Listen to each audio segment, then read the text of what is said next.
Christian family, church. I was born in an Orthodox priesthood Hindu family. I was born in a Hindu family to Brahmin priests. My grandfather, my great-grandfather, and my great-great-grandfather were Hindu priests.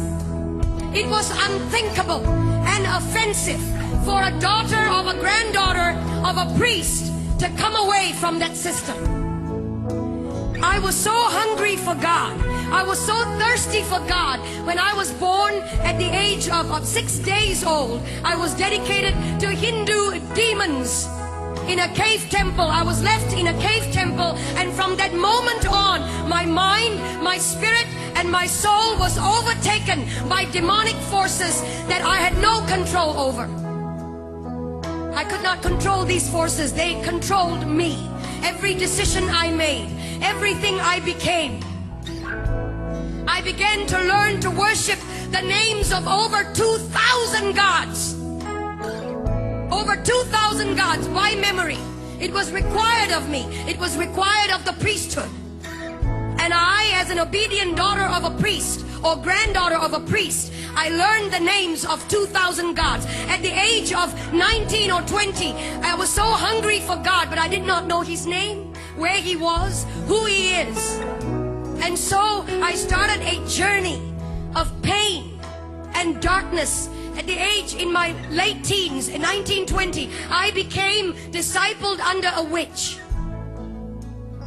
And the reason I went into that was not to harm anyone, but to find God.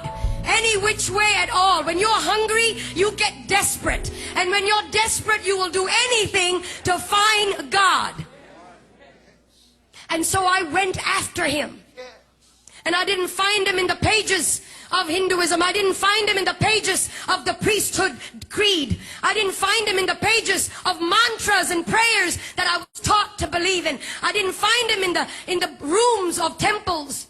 Huge temples. I would go into that and want to look for God. There was one time I was in southern India, and there was in this temple. I went in and I opened the curtain. There was a veil that divided the holy area from the rest of the public. Well, I couldn't wait. I had no authority to go into that area. Only a male priest could go in there. I opened the curtain, and there was a 10-foot idol. 12 arms, 12 faces, myriad number of eyes. He didn't see me. He couldn't hold me. He had eyes and could not see me. Years down the road, I was struck with a demonic pain in my body. From the top of my head to the tips of my feet, I would be in pain. Painkillers and suicide came the order of the day. I took painkillers every day, more than the required dose, just to knock myself out. And in my mind, it was one thought: if I ended my life, I would end the pain. And so I was sitting at the edge of my bed, possibly on the last day of my life on this planet.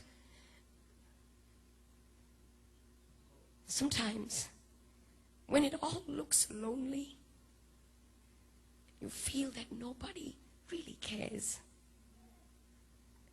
Hear me, young people. He's watching over you. He's watching over you. And it may not be tangible, but He's over you. And He loves you. And He'll come through for you if you would just focus on Him and let the other stuff go. And I was sitting at the edge of my bed, frustrated, fed up. And I cried out like you have cried out. Jesus! I'd heard of that name when I was growing up. Christmas cards. Christian people that would come to my door and tell me He died for you. And I would resist them and argue with them. Proud and arrogant of the priesthood that I belonged to. Ignorant. And when I cried out, Jesus, the presence of a holy God began to filter through that room. That room was darkened. The lights were switched off. I was sitting on the edge of my bed. I never saw His face, but His voice was as audible as anything that I've ever heard before. I am Jesus. I am God. And He touched my body. No doctor could cure the disease that was in my body. No doctor could heal me. Young man, no doctor could provide the answers. Nothing out there can. And I've been there, done it, and I've tried it. Everything, the darkest road, I've taken it. Gentlemen, and he came to me, he touched my body. In an instant, that disease left my body. In an instant, I was healed. I began to feel his power and his presence course through my body. And then I went into this tiny church, about 50 people, and somebody up in front there looked a bit like this platform, and somebody up on this was talking about going into the water. That if you're baptized, you become a new creature. Well, I didn't understand that either. I was wondering how water can make such a big difference. What's the big deal? We take showers every day. I went up to this preacher man and I said, will you put me in this water? Because everything and anything he wants me to do, I'm ready to do it. He has set me free. He has healed me. Anything and everything. No matter the price. No matter.